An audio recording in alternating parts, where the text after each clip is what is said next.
Many years ago there was an emperor so exceedingly fond of new clothes that he spent all his money on being well dressed.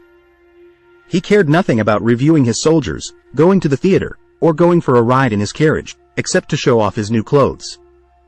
He had a coat for every hour of the day, and instead of saying, as one might, about any other ruler, the kings in council, here they always said, the emperor's in his dressing room. In the great city where he lived, life was always gay.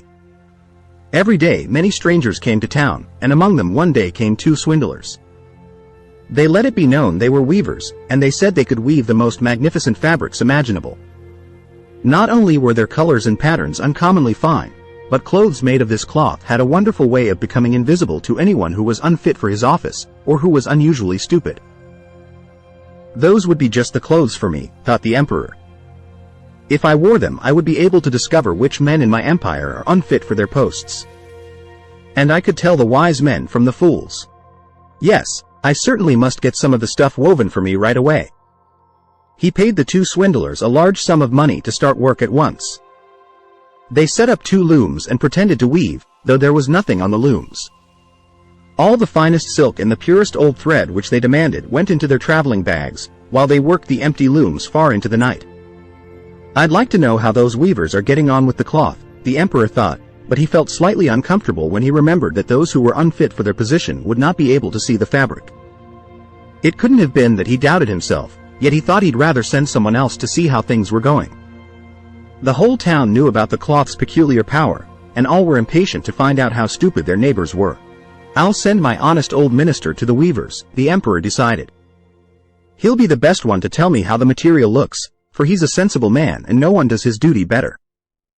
So the honest old minister went to the room where the two swindlers sat working away at their empty looms. Heaven help me, he thought as his eyes flew wide open, I can't see anything at all. But he did not say so. Both the swindlers begged him to be so kind as to come near to approve the excellent pattern, the beautiful colors. They pointed to the empty looms, and the poor old minister stared as hard as he dared. He couldn't see anything, because there was nothing to see. Heaven have mercy, he thought. Can it be that I'm a fool? I'd have never guessed it, and not a soul must know. Am I unfit to be the minister? It would never do to let on that I can't see the cloth. Don't hesitate to tell us what you think of it, said one of the weavers. Oh, it's beautiful, it's enchanting. The old minister peered through his spectacles. Such a pattern, what colors? I'll be sure to tell the emperor how delighted I am with it.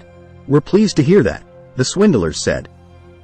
They proceeded to name all the colors and to explain the intricate pattern.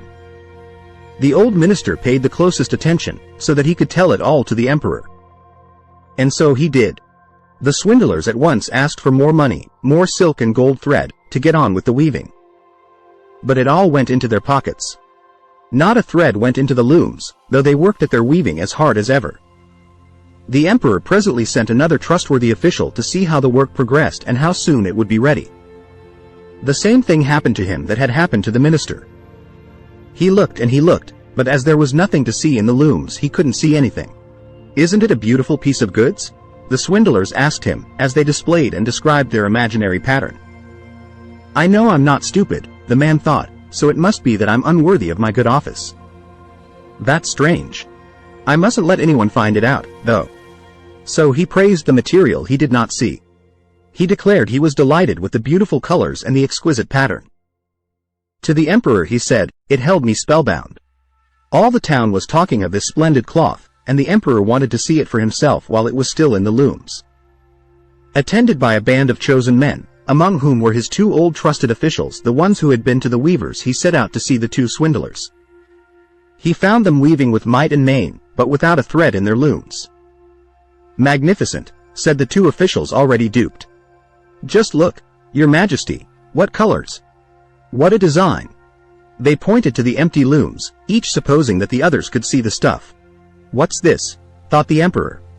I can't see anything. This is terrible. Am I a fool? Am I unfit to be the emperor? What a thing to happen to me of all people. Oh! It's very pretty, he said. It has my highest approval. And he nodded approbation at the empty loom. Nothing could make him say that he couldn't see anything. His whole retinue stared and stared.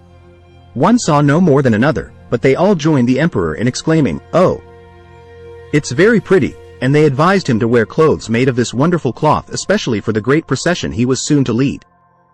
Magnificent, excellent, unsurpassed, were bandied from mouth to mouth, and everyone did his best to seem well pleased. The emperor gave each of the swindlers a cross to wear in his buttonhole, and the title of Sir Weaver. Before the procession, the swindlers sat up all night and burned more than 6 candles, to show how busy they were finishing the emperor's new clothes. They pretended to take the cloth off the loom. They made cuts in the air with huge scissors. And at last they said, "Now the emperor's new clothes are ready for him." Then the emperor himself came with his noblest noblemen, and the swindlers each raised an arm as if they were holding something. They said, "These are the trousers, here's the coat, and this is the mantle," naming each garment. All of them are as light as a spider web. One would almost think he had nothing on, but that's what makes them so fine. Exactly, all the noblemen agreed, though they could see nothing, for there was nothing to see. "If your imperial majesty will condescend to take your clothes off," said the swindlers, "we will help you on with your new ones here in front of the long mirror." The emperor undressed, and the swindlers pretended to put his new clothes on him, one garment after another. They took him around the waist and seemed to be fastening something. That was his train as the emperor turned round and round before the looking glass. "How well your majesty's new clothes look. Aren't they becoming?" He heard on all sides, "That pattern, so perfect. Those colors, so suitable. It is a magnificent outfit." Then the Minister of Public Processions announced, "Your Majesty's canopy is waiting outside."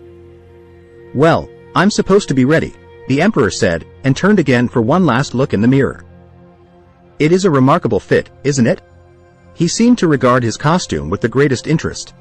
The noblemen who were to carry his train stooped low and reached for the floor as if they were picking up his mantle. Then they pretended to lift and hold it high. They didn't dare admit they had nothing to hold. So off went the emperor in procession under his splendid canopy. Everyone in the streets and the windows said, "Oh, how fine are the emperor's new clothes! Don't they fit him to perfection? And see his long train." Nobody would confess that he couldn't see anything, for that would prove him either unfit for his position or a fool. No costume the emperor had worn before was ever such a complete success. "But he hasn't got anything on," a little child said. "Did you ever hear such innocent prattle?" said its father. And one person whispered to another what the child had said, "He hasn't anything on." "A child says he hasn't anything on. But he hasn't got anything on," the whole town cried out at last. The emperor shivered, for he suspected they were right. But he thought, this procession has got to go on. So he walked more proudly than ever, as his noblemen held high the train that wasn't there at all.